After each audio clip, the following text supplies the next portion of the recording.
Ok les amis, comme je disais, pour ceux qui veulent la formation en ligne, on va lancer ça déjà le mois prochain. Donc vous savez déjà de quoi je suis capable. En fait, comme je dis, ceux qui vont suivre la formation en ligne, vous allez bénéficier de mes fichiers de cours PDF que je vais vous envoyer à chaque fois qu'on va travailler sur quelque chose. Bonsoir les amis, j'espère que vous allez bien. Aujourd'hui, on va voir comment gérer un problème de charge sur un iPhone. En fait, je vais essayer de vous expliquer comment fonctionne la charge sur un iPhone. Bon, je vais prendre l'iPhone 7. On va commencer par l'iPhone 7. C'est vrai que les iPhones n'ont pas, il n'y a pas une grande différence entre les autres modèles qui sont supérieurs. Mais on va commencer par l'iPhone 7. Déjà, il faut savoir que lorsque vous avez un iPhone qui a un problème de charge, il y a plusieurs façons de tester. Vous commencez toujours par tester le port de charge. Donc, vous testez est-ce que les lignes de communication line de l'iPhone n'a pas de problème. C'est la première étape à faire.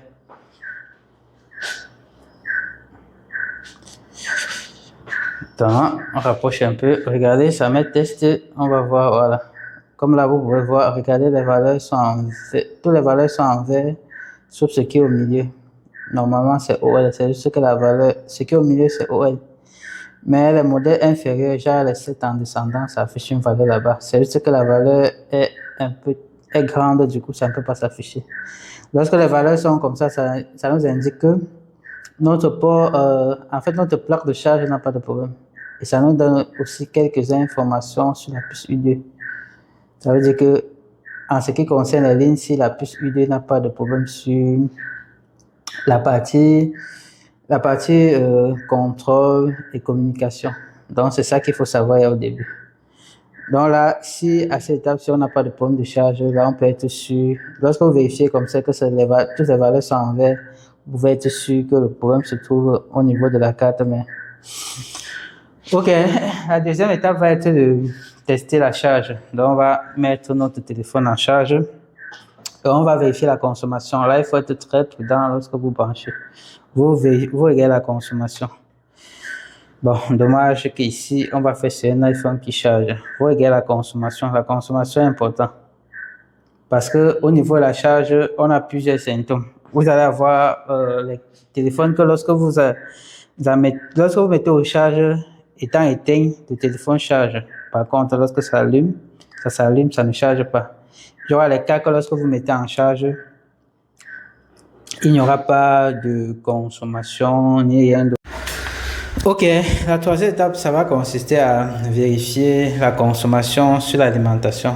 Donc, on branche notre téléphone sur l'alimentation et on essaie d'appuyer une fois sur le bouton de démarrage. Regardez la consommation. La consommation doit monter normalement progressivement. Vous voyez, déjà ça quitte à... On a 1,65, ça part à 108, ça rechute. Ok, généralement la consommation sur l'iPhone c'est plutôt bon signe. Là ça nous montre que la puce U2 n'a pas de problème. Au cas contraire, ça va faire un sursaut de tension.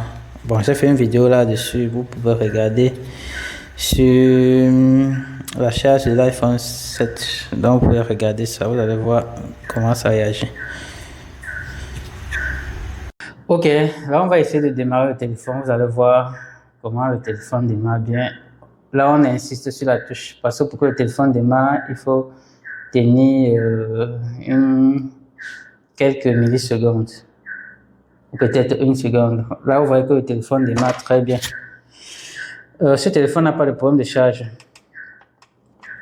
Ok, maintenant on va passer sur le chemin. Je vais vous expliquer comment diagnostiquer et les lignes importantes qu'il faut vérifier. On va passer sur le chemin. Je vais vous montrer en quelque sorte comment fonctionne la charge sur le téléphone. Ok, comme je vous ai montré dans ma vidéo sur les schématiques, j'utilise également plusieurs schématiques pour être sûr d'avoir toutes les valeurs. Vous pouvez voir ici, Borneo, JC schématique, Wi-Fi, la XZZ.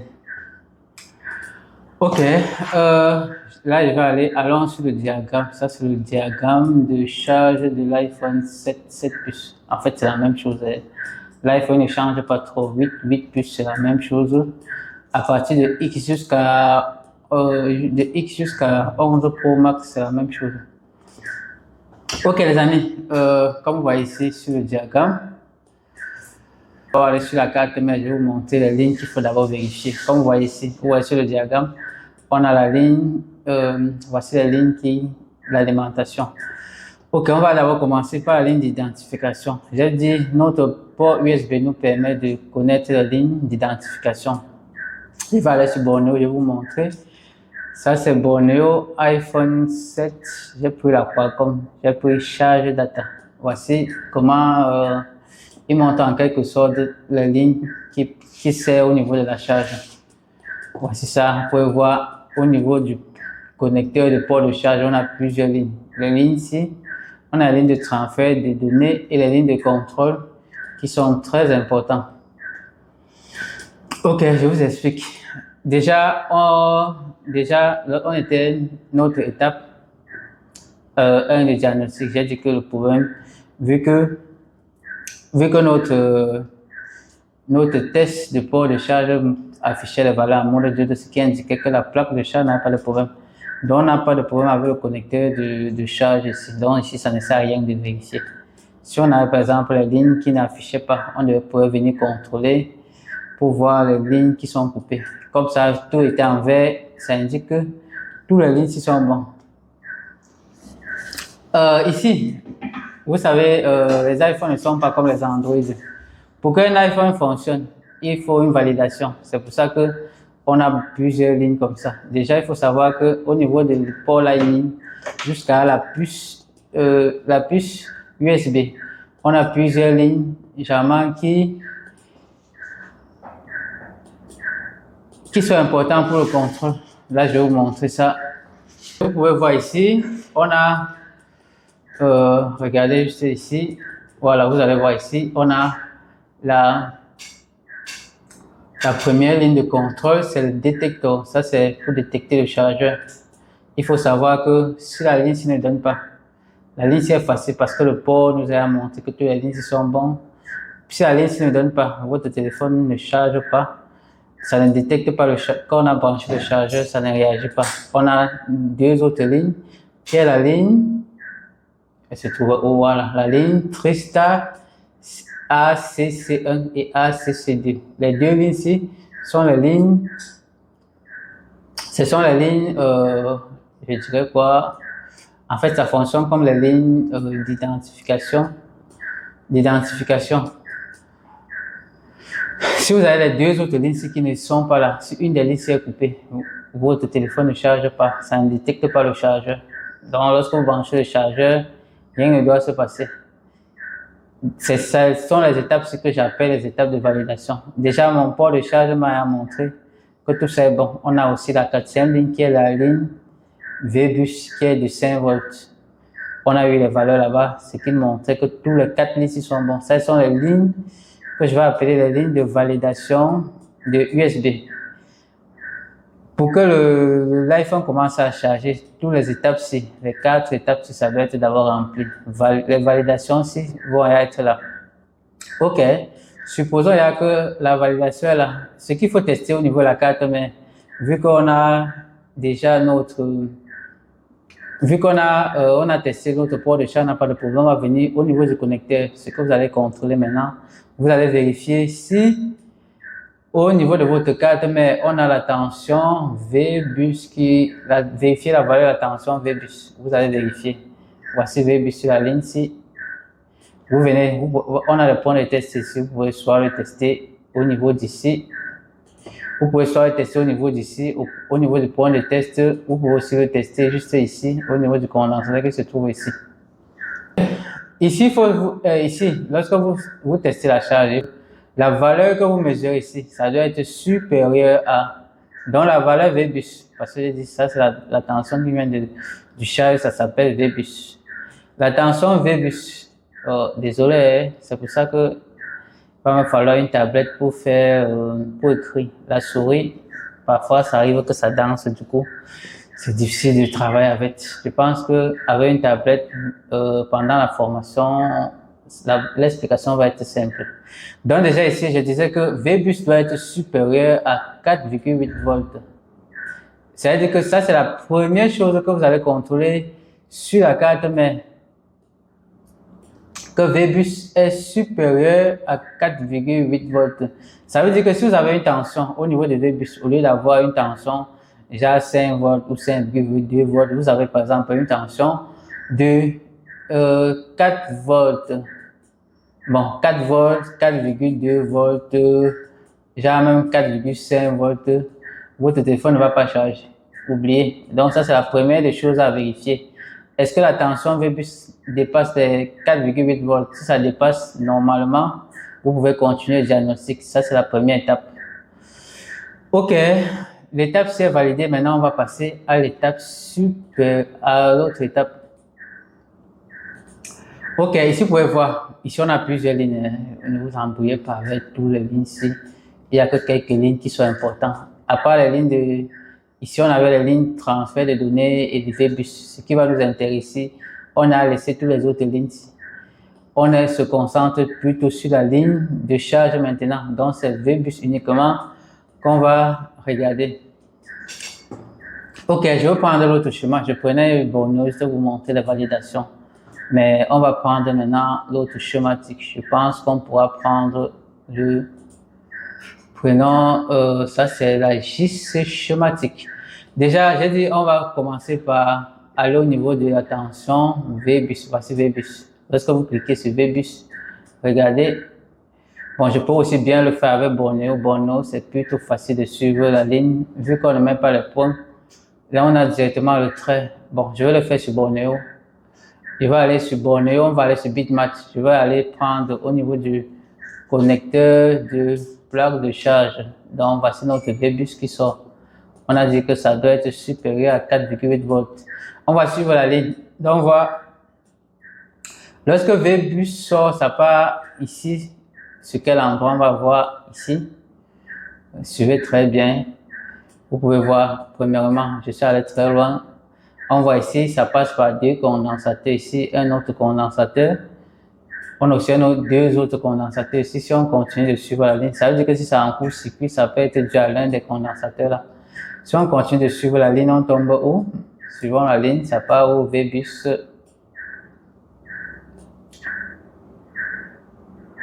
VBus, OK. Juste là, on voit, ça part au niveau de la puce de charge. Ça, c'est la puce de charge. La puce qu'on appelle généralement la taille grise. Regardons encore, on a encore une autre ligne. Qu'est-ce qui se passe avec le schématique ici? Normalement, sur l'iPhone 7, on a deux lignes. Oh. Bon. Je ne sais pas s'ils ont fait une erreur. Normalement, on a une autre alimentation qui doit alimenter la puce U2. Bon, alors sur l'autre schématique, on va vite regarder ça dessus. Voilà, on était sur VBus, regardez ici, juste là, on a VBus. On voit que sur l'autre carte, mais on a VBus. Ça alimente la puce. Ça alimente la puce de charge. Voici notre puce de charge qui se trouve ici. Ensuite, ça alimente aussi notre puce, un petit, voici un transistor ici que ça alimente aussi. Ouais, petit transistor aussi. Normalement, il était censé voir sur ce borne. Je ne sais pas pourquoi ça n'affiche pas dessus. Vérifions encore. Normalement, il va avoir la ligne là sur borne. Pourquoi ça n'affiche pas ça? Regardons un peu. Ouais, là voici. Pourquoi ça n'affiche pas? Oh, bon. C'est pour ça que j'ai dit que Bornéo, ils ont certaines erreurs à l'intérieur. Ils n'ont pas mis ici. Pourtant, je pense que ici, ils ont bien mis le composant. Est-ce qu'ils avaient mis ça? Oui, là voici. Ils ont bien mis ça, la ligne ici, d'alimentation de la puce U2. OK, bon, lorsqu'on a traversé l'étape là, il faut savoir que la prochaine étape, c'est que notre puce de charge et notre puce U2 doivent être alimentés par la tension 5 volts. Donc, c'est pour ça que vous voyez ici, lorsque je clique sur la VBus ici, ça alimente notre puce de charge et ça alimente aussi notre transistor. Regardez ici. Lorsque vous cliquez, vous voyez ici transistor. 5 volts USB. Vous pouvez aussi voir ici 5 volts USB RVP. Ça, c'est la sortie qui va aller alimenter notre puce U2. Bon, ça là, c'est relié à une résistance qui est reliée à la masse. Donc déjà, il faut savoir, vous voyez ici. Regardez ici.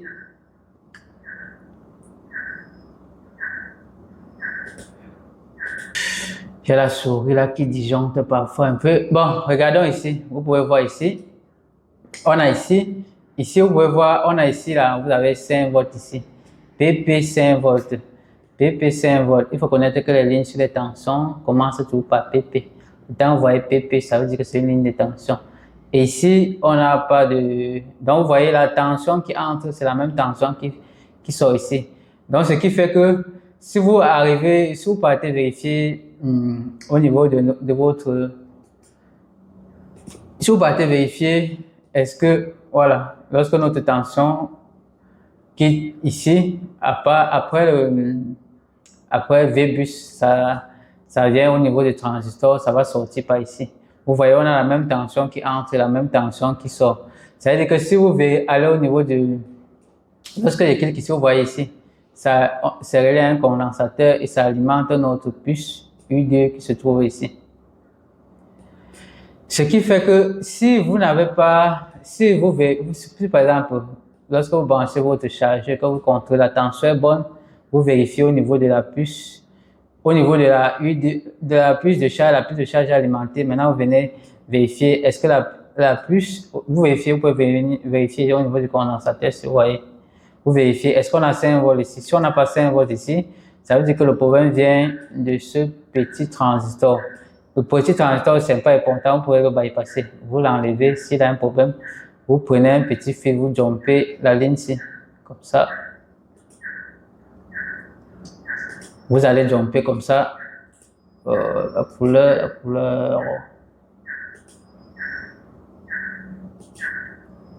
Donc vous allez vous jumpez la ligne ici et la ligne ici.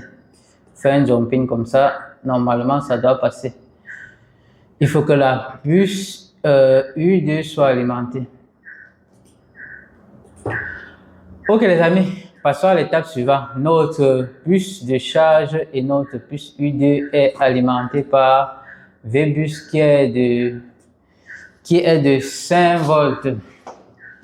La prochaine étape, on va vérifier.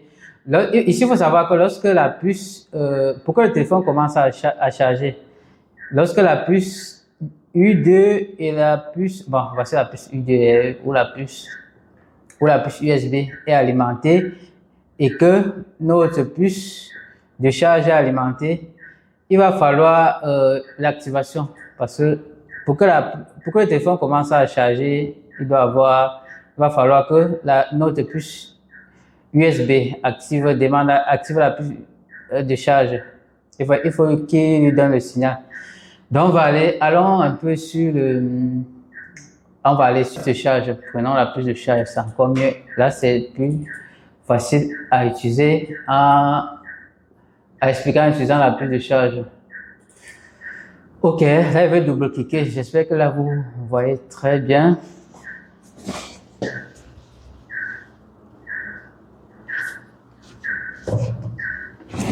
Là, j'ai dit que notre puce de charge alimentée et notre puce U2 alimentée. Vous pouvez voir ici. Vous pouvez vérifier. Vous voyez la ligne ici, la ligne qui se trouve juste ici. Oh là là. C'est pas mon écran tremble. La souris dérange un peu. Regardez, la tension qui se trouve ici, vous voyez le 5 volts ici. Ça, c'est une tension. Lorsque notre VBus, voici la tension qui vient du chargeur. Lorsque ça entre, vous pouvez vérifier ici. Est-ce qu'ici on a les 5 volts pour s'assurer que vraiment notre puce de charge reçoit vraiment la tension. Parce que la tension qui s'affiche ici, c'est la tension qui va être importante pour la charge. Ça, c'est la tension. Généralement, on appelle ça la tension VBus après régulation. Ça, c'est une tension régulée qui ne va pas trop varier pour affecter la charge. Vous pouvez vérifier la ligne ici aussi. Ok, lorsque attends, je vais essayer de le schématiser. Je vais prendre quelques couleurs, voilà. la tension qui vient du chargeur, ça entre. On a notre 5 volts qui va venir entrer.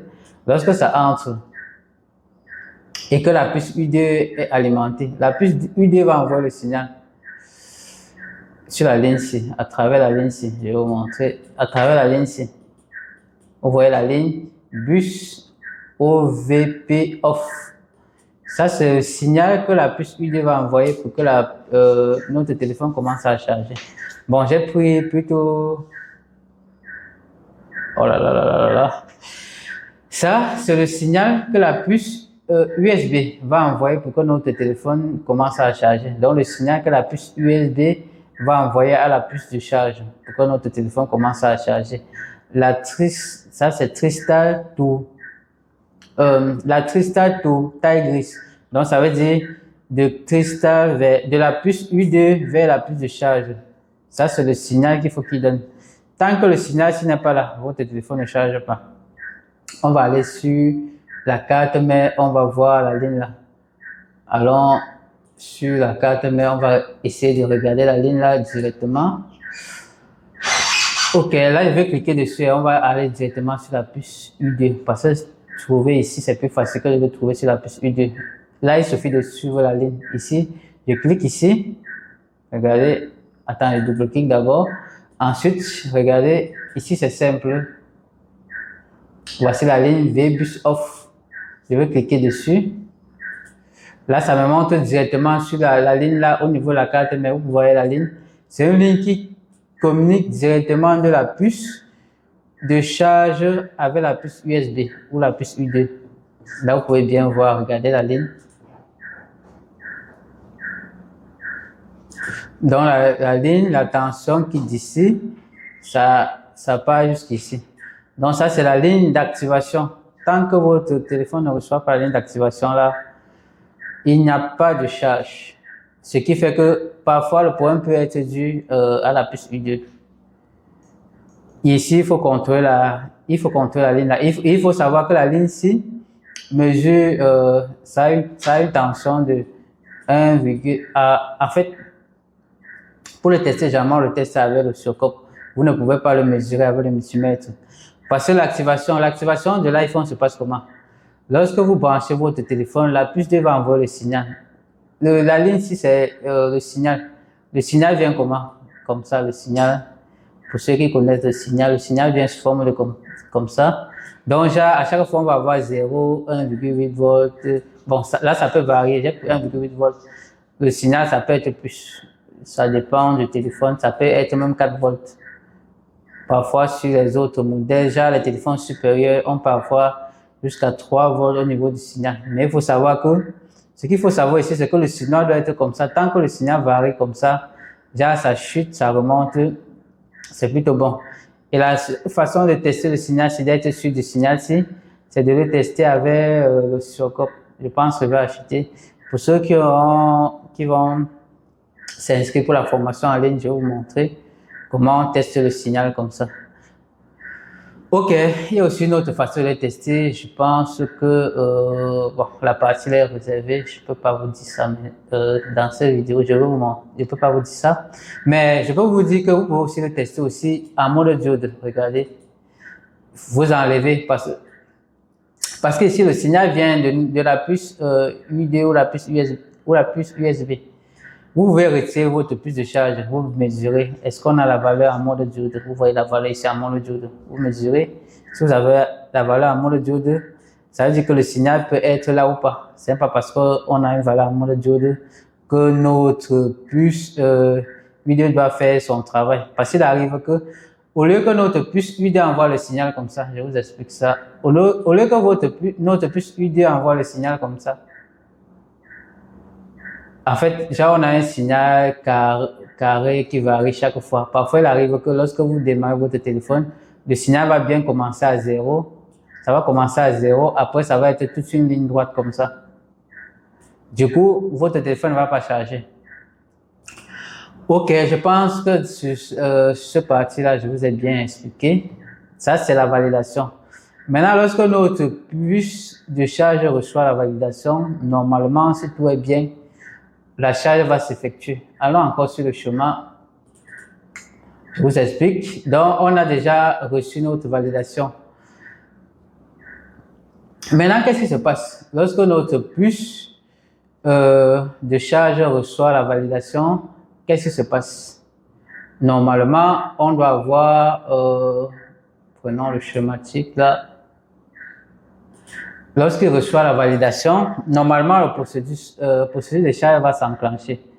On va avoir notre tension V-bus qui vient normalement ici, ça doit passer comme ça, là, à travers la ligne Buck ici, et la ligne, on a aussi la ligne L2 ici.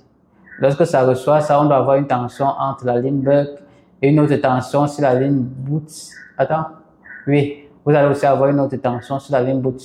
Donc, ça veut dire que vous pouvez avoir votre tension VDG qui sort d'IDEA d'ici. Ça veut dire qu'à partir d'ici, vous pouvez avoir une tension de 4,2 volts. Bon, la VDG c'est 4,2 volts ou 4 volts. Et ici, vous pouvez constater qu'ici, on a un condensateur qui est très important au niveau de la charge. Oh, désolé, je sais pas. Ok, vous pouvez voir qu'ici, là, on a un condensateur qui est très important. Ça, on appelle le condensateur boost. Ça joue un très grand rôle au niveau de la charge. Si j'annule le condensateur, on n'aura pas de charge.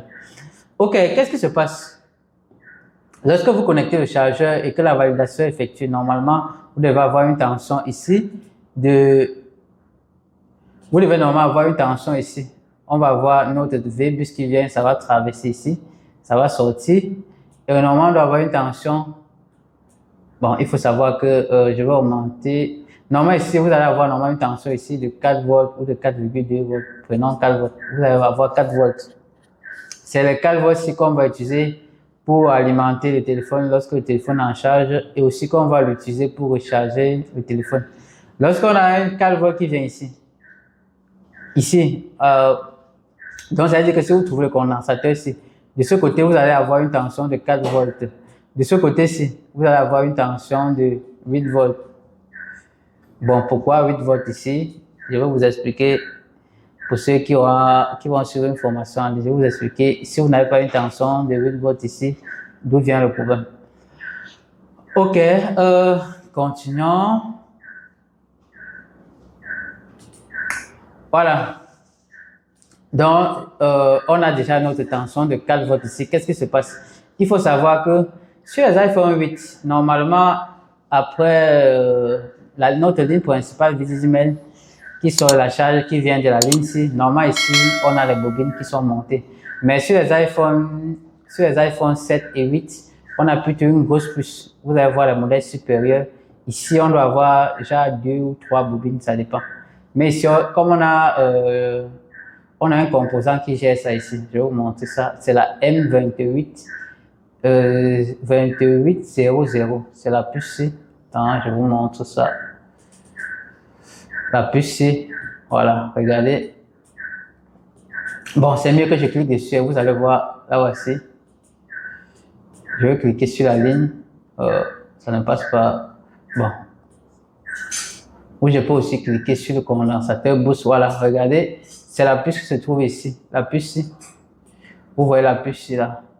C'est ça qui est représenté ici. Cliquons ici, voir.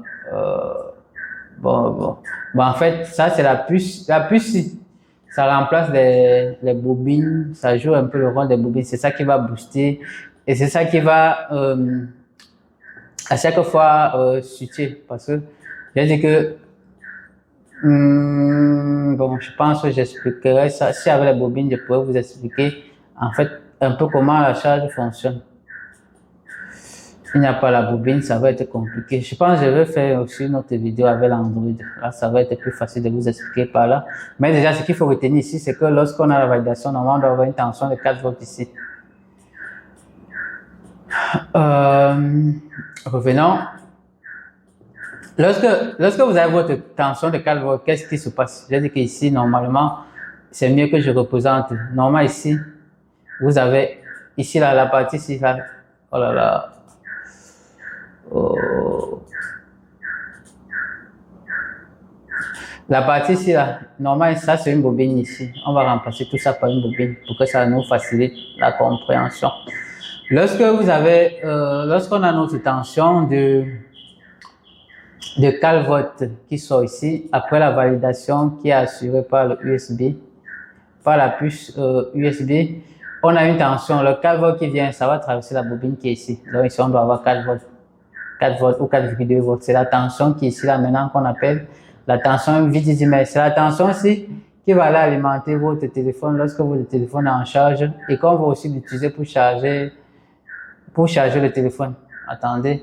Ça veut dire que pour les iPhones, s'il n'y a pas la batterie, ça ne va pas démarrer. Mais lorsque votre iPhone est démarré, elle peut fonctionner sans la batterie. Si vous démarrez votre iPhone, vous allez constater que si vous enlevez la batterie, ça ne va pas s'éteindre. Vous pouvez utiliser. C'est-à-dire que lorsque vous branchez, la tension qui vient ici, vous voyez, c'est ça qu'on appelle ça la VDD-MEL. Ça alimente la VDD-MEL. Lorsque la VDD-MEL est présente, le téléphone peut alimenter. Donc, votre téléphone peut rester actif parce que la ligne qui vient ici, pas au niveau de la VDD-MEL. Regardez ici. Maintenant, qu'est-ce qui se passe? Lorsque la ligne ici part, on va avoir une ligne qui va aller alimenter, qui va devenir la VDD-MEL, alimenter tous les autres composants importants. Maintenant, on a une autre ligne qui rentre encore dans la puce de charge. Vous voyez, regardez ici. C'est pour ça qu'on a appelé ici la VDD-MEL. La VDD-MEL entre dans la puce de charge et à l'intérieur de la puce, il faut savoir qu'à l'intérieur de la puce de charge, on a les transistors ici à l'intérieur de la puce. Vous avez le transistor. Lorsque ça entre, c'est le transistor qui va booster pour que notre tension qui va vers la batterie ait un ampérage assez élevé. Parce que vous savez, au niveau de la charge, c'est l'ampérage qui est important. Tension. Donc, notre V-bus, à travers notre VDD-MEL qui va rentrer dans la puce, ça va venir sortir une tension qui va l'alimenter. Donc, les transistors vont convertir ça maintenant. C'est la tension là qui va aller au niveau du connecteur de la batterie. Vous voyez, ça c'est la procédure. Ça veut dire que maintenant, au niveau du connecteur de la batterie, vous pouvez trouver une tension entre 3,8 et 4 volts ou 4,2 volts. Donc, en fait, ça c'est comme ça que la charge se passe. Vous pouvez bien avoir votre VDD-MEL et pas de charge. Si la régulation qui s'assure à l'intérieur ne s'effectue pas au niveau du connecteur, soit vous pouvez avoir une tension faible ou pas de tension. C'est pour ça que vous pouvez brancher votre téléphone en charge, ça alimente et ça ne charge pas.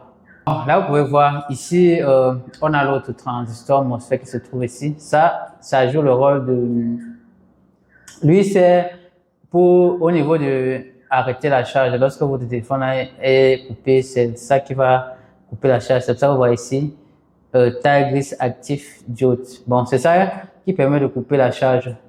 Aussi, c'est ça qui permet que lorsque vous démarrez votre téléphone sans batterie, la tension qui vient de la batterie va passer par là et ça va aller tomber directement au niveau de la VDD-MEL. Ok les amis, j'espère que vous avez compris bien le fonctionnement de la charge. Revenons sur la carte mère, j'essaie encore de bien vous montrer. On a vu ici, allons directement sur le VDD-MEL. C'est-à-dire que lorsque notre VDD-MEL sort, par exemple sur VDD-MEL, vous voyez ici, c'est-à-dire que VDD-MEL c'est une ligne qui alimente plein de composants et ça sort par le... Regardez ici, voilà, vous voyez, regardez la VDD-MEL ici. Voici les lignes switch là que je parlais ici, les lignes qui sortent d'ici, voilà, voici ça. Vous pouvez voir la ligne boost, les LX, voici, vous voyez ici, LX, voilà, voici ça. C'est à travers ici là que notre 4 volts vient. La tension est de 4 volts qui sort de la puce de UD. Elles sont alimentées par... En fait, c'est ça qui va pousser pour qu'on ait une autre tension de 4 volts à la sortie VDD-MEL. C'est ça, c'est la ligne là qui est juste ici. Vous pouvez soit le vérifier au niveau d'ici, soit le vérifier ici. Et le condensateur ici, quand il dit que c'est important, voilà, c'est le condensateur ici. Très important. Pour s'assurer que votre téléphone n'a pas de problème, c'est que d'un côté ici, vous allez avoir ici. Normalement, si tout est bien, je ne vais pas vous expliquer pourquoi dans la vidéo ci. C'est plutôt réservé la partie ici. J'ai dit que normalement ici, vous allez avoir, d'un côté, vous allez avoir 4 volts et de l'autre côté, vous allez avoir 8 volts. si tout se passe normalement. Bon, on a quoi d'autre? Ouais, bon, on peut voir la vie du email. C'est que c'est lorsque la vie du email rentre dans la puce de charge que ça ressort la VBAT. Si on clique cliquons sur, bon, on peut cliquer sur vie du email. Hein. Sauf comme ça alimente plusieurs composants en même temps, là, ça va être plutôt difficile d'expliquer parce que là, ça alimente plein de composants. Lorsque ça sort, ça va entrer, la puce de charge se trouve où? Lorsque ça sort, ça entre par la ligne. Oh, la souris ici, voilà. Ça, on voit ici, ça entre par A2, B2, D2, C2. On peut cliquer dessus. Bon, ça ne prend pas. Vous pouvez voir, ça entre par la ligne là. Avant de sortir maintenant, notre ligne VBAT qui va être importante pour la charge. Ça se trouve où? Voilà, là voici. Lorsque ça entre, ça va sortir la ligne ici qui va aller directement au niveau du VBAT. Et c'est pour ça que notre téléphone peut charger. Ok les amis, je vais essayer de tout résumer ça avec le diagramme de fonctionnement. C'est-à-dire que si vous voulez voir le diagramme, si vous achetez, ça c'est, le diagramme se trouve sur le schématique,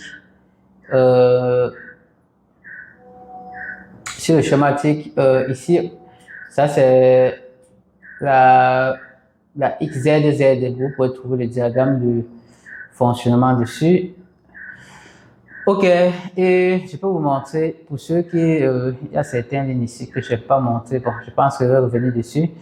Je vais vous montrer, j'ai aussi le cours en PDF. J'ai dit pour ceux qui vont prendre la formation en ligne, vous aurez les cours sous forme de PDF. En ce qui concerne la charge, par exemple, ici, j'ai pour charge iPhone, les lignes importantes qu'il faut contrôler. Je vais vous montrer toutes les lignes qu'il faut contrôler avec leurs valeurs. Vous pouvez voir les lignes, vous aurez plusieurs lignes. Bon. On a plusieurs lignes qui sont importantes. Je veux aller sur le schéma, si je vais vous expliquer encore en montrant quelques lignes que je n'ai pas montrées qui sont aussi importantes pour la charge. Ok les amis, comme j'ai dit, lorsque la validation est effectuée, maintenant on vérifie est-ce que notre tension VBUS ou ici ils ont mis PP VU0 USB. Est-ce qu'on a 5 volts? Si on a 5 volts, oui. J'ai dit que lorsque le 5 volts là sort, ça va aller alimenter notre puce U2 et notre puce de charge. C'est pour ça que vous voyez la tension d'alimentation. Et la flèche dit que la tension vient plutôt du connecteur ici ou de la plaque de charge. Donc, vous voyez, premièrement, il va falloir que les deux puces soient alimentées. Notre puce U2 alimentée, notre puce U2 alimentée et notre puce de charge alimentée. C'est ça que j'ai dit. Et j'ai dit qu'ici, vous pouvez avoir le transistor. On a un transistor ici. Vous pouvez le bypasser. Si vous constatez que vous mesurez au niveau du condensateur ici et qu'il n'y a pas la tension de 5 volts ici, vous retirez ça, vous le bypassez. Ou vous retirez ça, vous pouvez faire un jumping comme ça, sauf comme ça va être trop long. Vous faites juste, vous réglez juste vous faites juste la liaison ici. Ok, lorsque les deux puces sont alimentées, maintenant la puce U2 va envoyer le signal. C'est la ligne là qu'on appelle ici Tristar to taille grise. Ça veut dire de la puce de USB à la puce de charge VBUS off. Ça va envoyer, il faut que ça envoie l'activation. Je vous ai montré en quelque sorte comment l'activation se représente. Maintenant, lorsque notre puce de charge reçoit l'activation, normalement, il doit déjà envoyer une tension à la V10 La tension V10 doit être déjà présente. Vous voyez ici, voici la pièce que je disais à la M2800. Déjà ici, on va avoir une tension de 4 volts qui va sortir ici. Notre V10 doit être là présent. Vous allez mesurer V10. Est-ce que V10 est là? La tension V10 atteint 4 volts ou pas? Vous mesurez aussi le condensateur boost qui se trouve juste ici. Est-ce qu'ici on a 8 volts? Est-ce qu'ici on a 4 volts? Ok, si vous avez, normalement on va prendre notre tension V10, je dis que la tension V10 qui est ici, ça va retourner dans le téléphone, dans la puce de charge. En plus, ça va nous faire sortir la tension PPV-VCC qui va être important pour charger la batterie. Ok, je vous montre la ligne que j'ai pas, qui est aussi importante que je n'ai pas montré ici. Ça, c'est la ligne qui est une ligne qui communique je vais vous montrer la ligne ici, PMU, voilà, la ligne ici là, Trista Active Rate, la ligne ici est très importante. Si la ligne ici ne donne pas, attends, c'est pas ça, oh non, c'est pas la ligne là, c'est pas de la ligne là que je voulais parler. Allons sur le chemin pour que je puisse retrouver la ligne là. C'est pas la ligne là que je voulais parler, c'est la ligne ci. L'autre ligne là, ça n'affecte pas grand chose. Voilà, c'est la ligne ci. C'est la Trista to PMU. Voilà, il y a une résistance. Trista to PMU, ça c'est une ligne très importante ID. En fait, ça c'est la ligne de détection de la puce U2. Ce qui fait que si la ligne ne donne pas, vous aurez un problème au niveau de la charge. Sauf comme dans ce cas, lorsque vous allez brancher votre téléphone, ça va afficher le logo de charge. Ou lorsque votre téléphone est éteint, vous branchez, ça va afficher la consommation, après ça peut chuter. Ça peut être dû aussi à la ligne ici. Mais c'est important parce que lorsque votre téléphone démarre, vous branchez, vous allez avoir le logo de charge qui va s'afficher. Après, il n'y aura plus rien. La ligne USB, c'est ID ici. C'est une ligne très importante qu'il faut aussi contrôler. Et bon, la majorité des problèmes qui arrivent, c'est que la U2 lâche et on n'a pas la ligne là. Ce qui fait que votre téléphone peut signaler tune. Après, lorsque vous branchez après, rien ne se passe. Ok, là je pense que vous avez bien compris. Il y a quoi d'autre? Retournons voir, il y a quoi d'autre qui sont importants. Ici, il faut savoir, on a l'autre ligne. Regardez ici, au niveau de la batterie, on a la ligne VBAT5. VBAT5, ça c'est une ligne qui permet de contrôler la charge. Vous savez, pour que le CPU puisse afficher le pourcentage en temps réel, il a besoin de vérifier ça au niveau de la batterie. C'est grâce à la ligne ici que le CPU va mesurer la quantité de courant qui reste. Bon, en fait, ça mesure la quantité de courant, ça va l'enregistrer pour soit mettre le temps de chargement ou pour vous mettre combien votre batterie est déjà. On a aussi notre deuxième ligne ici au milieu qui est Trista BAT. Ça permet de lire la batterie.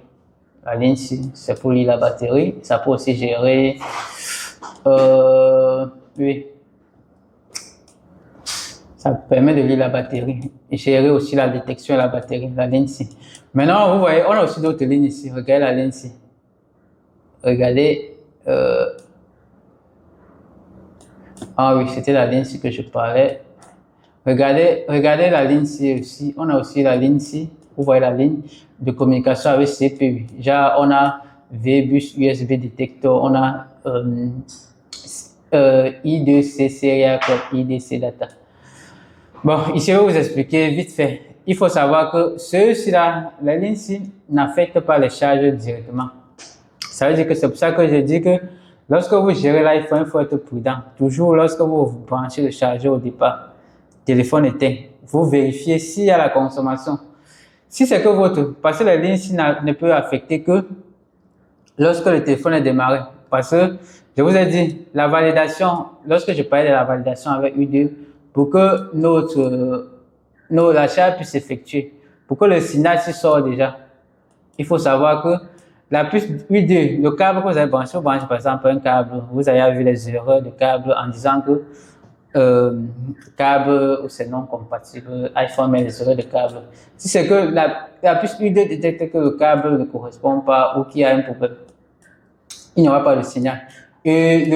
Et l'information qu'il prend ici, il envoie ça au CPU. C'est le CPU qui va dire que bon, tu peux autoriser la charge ou pas. Ça veut dire que ça va travailler la ligne ici. S'il arrive aussi que notre puce de charge a un problème, vous voyez la ligne I2 ceci. Ça communique aussi en même temps. Ça communique aussi avec la puce U2 et le CPU. C'est grâce à la ligne là que le CPU donne l'information. Si le CPU vérifie une information qui manque ici, aussi un problème, il va ordonner à la puce, bon, parce que c'est là, ici, pour contrôler la charge. Soit ça va faire la charge rapide, soit, oui, ça joue au niveau de la charge rapide et autres. Ça veut dire que si la puce de charge a un problème, le CPU va envoyer l'information à travers la puce U2, à travers les autres lignes I2C et autres, pour demander que arrête la charge. C'est pour ça qu'il fait que lorsque vous avez branché votre téléphone allumé, votre téléphone éteint, ça va charger. Une fois allumé, ça ne va plus charger. Lorsque le CPU va détecter l'erreur, il va couper la charge. Ok les amis, j'espère que vous avez bien compris. J'ai fait de mon mieux pour vous expliquer de la façon la plus simple. Ok, déjà, moi je trouve le système de charge sur les iPhones inférieurs sont un peu plus compliqués. C'est plus facile de gérer le problème de charge sur un iPhone X en montant que sur un iPhone 7. Sur la 7, c'est un peu plus compliqué parce que les autres modèles ont une facilité. Si vous maîtrisez ça, ça part vite. Vous pouvez identifier la puce. C'est pour ça que vous pouvez voir dans ma vidéo, lorsque je branche le téléphone, je peux déjà vous dire la puce qui a un problème. Ou lorsque je fais mes tests, je peux déjà vous dire la puce qui a un problème. Comme la vidéo que j'ai publiée sur l'iPhone avait un problème de charge. Vous avez vu rien qu'avec la consommation. J'ai su que c'était la puce U2. Vous n'avez pas encore vu la vidéo, allez regarder directement. Vous allez comprendre. Et vous pouvez regarder aussi d'autres diagnostics que j'ai fait sur les téléphones.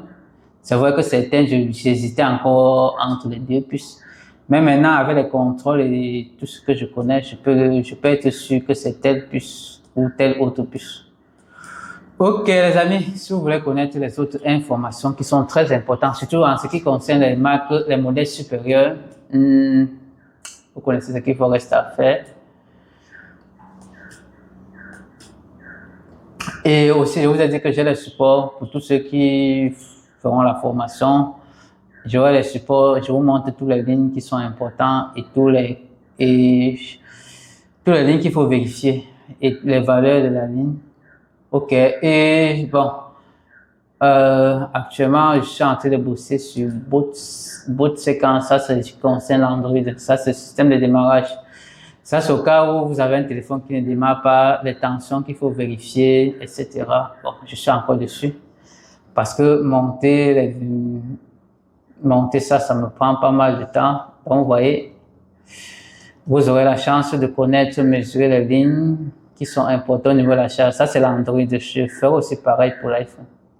Je vous ai dit que pour moi, les iPhones sont les plus faciles à réparer. C'est facile de comprendre le fonctionnement d'un iPhone que d'un Android.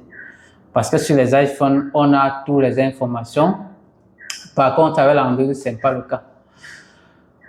Ok les amis, j'espère que ça c'était pour répondre à la question d'un abonné qui demandait qu'on explique comment la charge se passe sur un téléphone. J'ai pris le modèle 7 et je pourrais aussi prendre la 11. J'ai dit que à partir de la X c'est plus facile que la 7. Ok les amis, je pense qu'on peut s'arrêter là. Et pour ceux qui veulent la formation, j'ai dit que on est déjà en fin de formation pour les premières personnes. Il nous reste quelques semaines. Ensuite, je vais prendre la deuxième vague. Donc déjà, le mois prochain, on va entamer avec la deuxième vague. Pour ceux qui sont intéressés par la formation en présentiel, vous pouvez vous prescrire. Et pour ceux qui sont intéressés par la formation en ligne, il y a mon numéro va être juste ici en bas de l'écran. Mon numéro va être ici en bas. Vous me glissez un message et je vous dirai ce qu'il faut faire et là on pourra commencer. Ok les amis, likez la vidéo. Je vois que mes vidéos vous manquez de like et de commentaires. C'est bien de laisser un petit commentaire pour m'encourager, vu que je prends pas mal de temps pour faire ça. Ok les amis, comme je disais, pour ceux qui veulent la formation en ligne, on va lancer ça déjà le mois prochain. Donc, vous savez déjà de quoi je suis capable. En fait, comme je dis, ceux qui vont suivre la formation en ligne, vous allez bénéficier de mes fichiers de cours PDF que je vais vous envoyer à chaque fois qu'on va travailler sur quelque chose. Et pour ceux qui sont intéressés par la formation en ligne, déjà le mois prochain, nous allons lancer. Ceux qui sont là, vous pouvez réserver votre place. Bon, les prescriptions sont en cours. Ok les amis, surtout n'oubliez pas de liker la vidéo. Vous voyez autant d'efforts que je mets pour faire les vidéos là, c'est pas quand même facile. Donc là il est pratiquement minuit, c'est minuit 22. Je viens de finir la vidéo sur la charge. Ok, je vais laisser mon numéro en bas. Donc, si vous avez des questions, vous m'écrivez tout de suite. À bientôt.